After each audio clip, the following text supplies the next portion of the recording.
Namaste, it's Renee, and welcome to my podcast, Peace, Love, Abundance. And today we talk about calories and chaturangas and what they might have in common.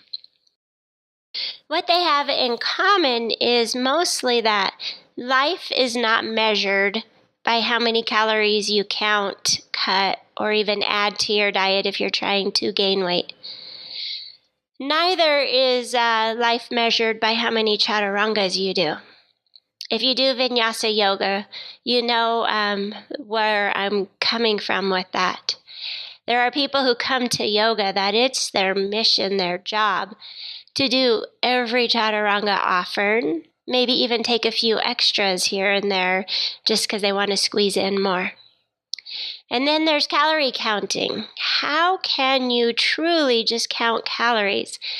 How can you compare even the calories between a muffin and an avocado? When a muffin, to me, is very much empty calories. Does it taste good? Does it in the meantime feel good to the soul to eat something that you sink your teeth into and it feels good to the palate and it tastes good? But it's not 100% exchange to the value and the nutrient value in an avocado. So counting calories is often somewhat gets complicated, very complicated.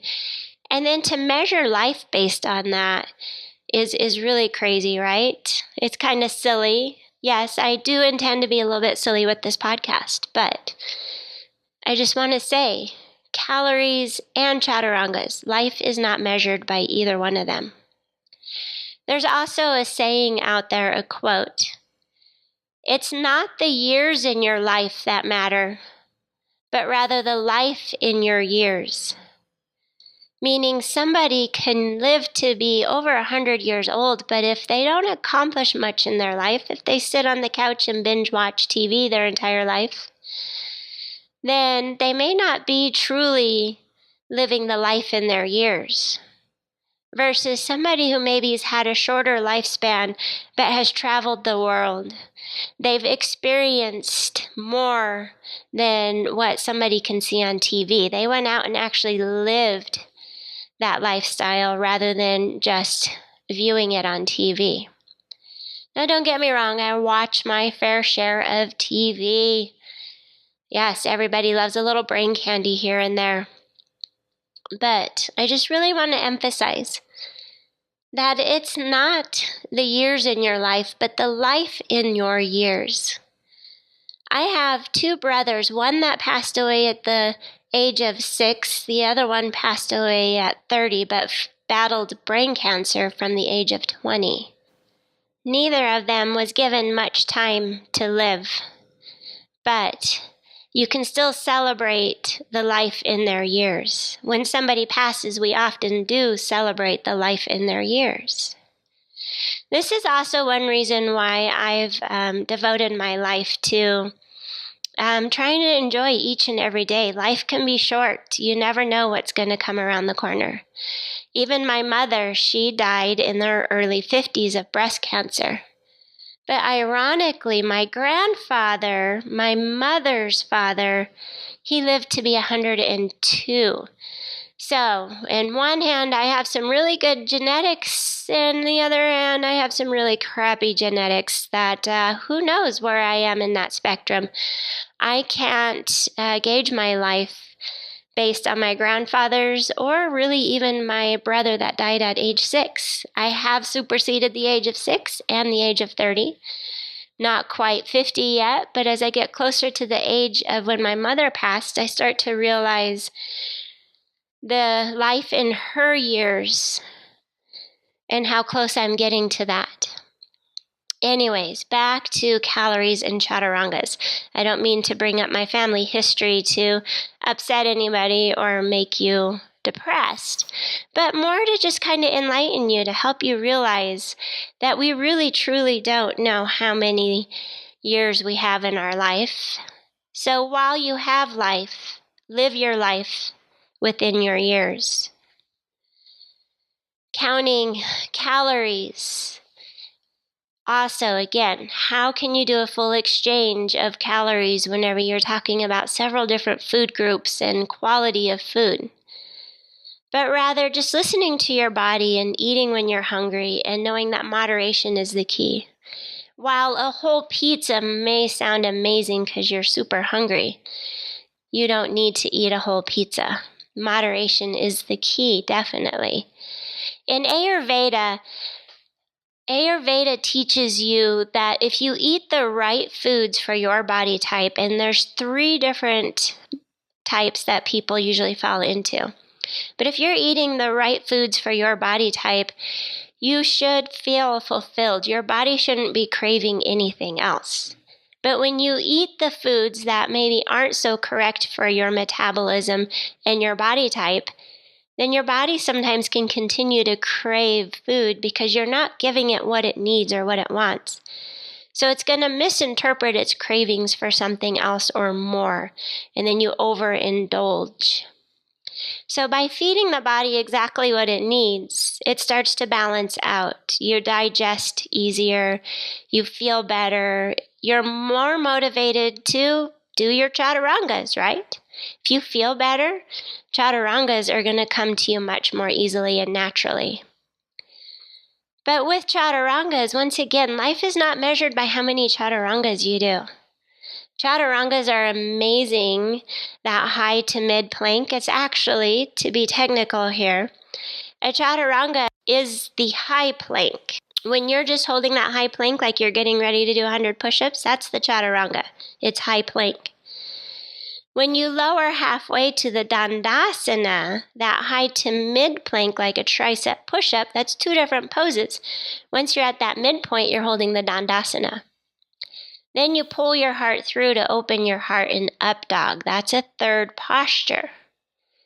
And then down dog is a 4th posture that you land in. So what often gets called a chaturanga is actually 4 different poses, starting from the high plank, what's called the chaturanga.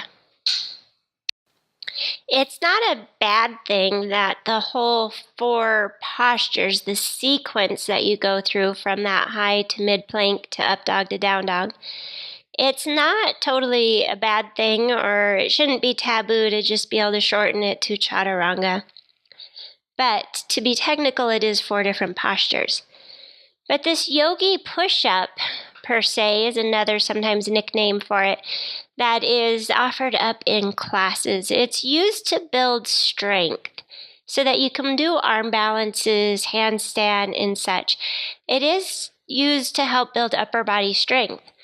But unfortunately, if somebody's starting with very little upper body strength and they are pushing themselves to do every single chaturanga in a class when they're newer to yoga, or when you've taken a break from yoga, then you start to compromise your shoulder joints and your elbow joints, your upper body, neck. You start to compromise the integrity.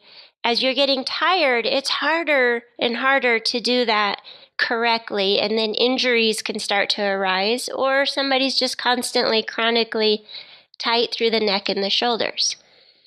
So at a certain point in a class, a yogi should be listening to their body and backing off. When you step into a 1-hour class and you haven't practiced in a while, or you're brand new, please, please, please don't feel like you have to do every chaturanga offered. Because life is not measured by chaturangas. Life is measured by the life in your years, living a healthy lifestyle. And if you're overdoing it with the chaturangas, then you're not treating your body with kindness or even peace, love, and abundance. Yes, there's an abundance of chaturangas out there to be done, but there's also an abundance of chaturangas you can skip. It's kind of that, is the glass half full or half empty? So think of the chaturangas that maybe you could skip here and there and save some wear and tear on your body. As you get stronger, as you practice yoga, some people practice yoga every day. So imagine that repetitive movement on the shoulder joints and the rest of the upper body. It's proven that people who work in assembly lines, who do the same movement every day over and over and over and over again, it wears out your joints. There's such thing as tennis elbow and golfer's swing and stuff like that. So yes, even in yoga, a practice that's perceived to be healthy for us, you too can be wearing out the joints in your body and overdoing it. So moderation is the key. Just like with calories, right? Moderation is the key. Eating a whole pizza may sound like a good idea when you're super hungry, but it's not exactly what the body needs. So doing every chaturanga offered up in a class 7 days a week might sound really strong and empowering, but it's not always what the body needs. So keeping this in check, definitely keep in mind that life is not measured by calories and chaturangas. Life is measured based on how you feel daily, and feeling great daily, knowing that each and every day of your life is to be valued because you don't know how many days there will be in your life. You don't know how many years there will be in your life. But today, can you measure the life in your years? Every day, can you find something beautiful, something fun or funny, and something delicious? By the end of the day, you should have experienced at least one of each of those, if not hundreds of them. Some days are harder than others. I get it. Obviously, with the passing of my mother and 2 brothers, I obviously understand darkness and sadness and loss. But it's in those moments that we need to also remember that we laugh to survive. We smile to get smiled back from. We do things for others so that others can do for us. It's a balance of life, taking in just as much as you give out and giving out just as much as you take in. Finding balance. And finding balance in counting each and every calorie in your life is not moderation. That's just control. And then to think that each calorie has a one-on-one exchange as far as nutrient value, then calorie counting really gets lost. And then you're just lost. And you're not living your life because you're worried about what calories you're consuming and which ones you shouldn't. And with chaturangas, if you're thinking you need to take every chaturanga an instructor offers up, because that's what makes you a strong person, then I have some news for you. I have a challenge for you. Try and not do every chaturanga. That is where the challenge is. Because when you become that creature of habit, backing off or doing something different can be the challenge. So sometimes you even have to challenge your mindset. You have to think about what you're doing and step out of the creature of habit. The reason many people fall in love with yoga is because of the creativity of it, and it helps them step out of their daily routines. But then next thing you know, the more you practice yoga, you've all of a sudden stepped back into a whole new routine. Your yoga practice has become just as much zombie land as your daily routine is. Your yoga practice has become that daily donuts, time to make the donuts, just as much as your job has. So resist thinking in life that counting calories and how many chaturangas you do is living your life to the fullest. But rather maybe thinking that by challenging yourself and breaking out of the mold, eat when you're hungry and eat in moderation, rather than starving yourself all day thinking that you're going to lose weight and then you have to eat an entire pizza just to feel good again.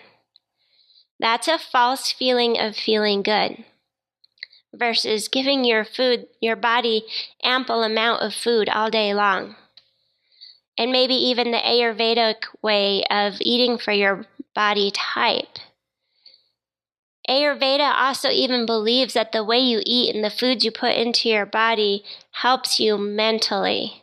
So if you're eating a lot of junk or even the wrong foods, I found out that salads and a lot of raw veggies are one of the hardest things for my body to digest. And when I was putting all that raw food into my body, I felt sluggish because all my energy was going to digesting those foods. Those foods are amazing. They're grown on our earth. But I just have to be mindful and cook my food. And when I lightly saute my vegetables, warm them up, start to pre-digest them a little bit, then my body digests them better and I have more energy. It was just an amazing epiphany to have. Also in my yoga practice, when I started to find other ways to challenge myself outside of the chaturanga, my body started to evolve and change. And along with my body evolving and changing, so did my mindset. So in the end, mastering your mindset, all of these things should be your goals in life, not how many calories and how many chaturangas. So I leave you with this thought today and my challenge of, if you are a yoga practitioner, skip a couple chaturangas and see what happens. See if you feel like your quality of life has gone down, because I guarantee it hasn't. The quality of your life is how you live your life all 24 hours of the day, not based on how many chaturangas you've done or how many calories you've counted. Please go out, live your life. Master your mindset. There's a saying in Sanskrit, Om Gam Ganapataye Namah. This chant invokes the removal of obstacles, knowing that 9 times out of 10, the obstacles in your life is your mindset. So if you can master your mindset and let go of the thought that counting calories and chaturangas brings meaning to your life, but rather just moderation is the key, finding a little bit of all of it in life, building strength, digestion, character, and living much more happier, living the life in your years rather than the years in your life. I encourage you. And with that, this is where I leave you today. From the light in me to the light in each and every one of you, honor your practice, whatever it is, whether you practice tennis, knitting. I want you to honor what you do. Honor your life. It's the only life you've been given, so honor it. And most of all, master your mindset. Open up your mind and your thoughts to new ideas and new concepts. Step out of zombie land and live your life. And I leave you with namaste. Maybe even namaste, bitches.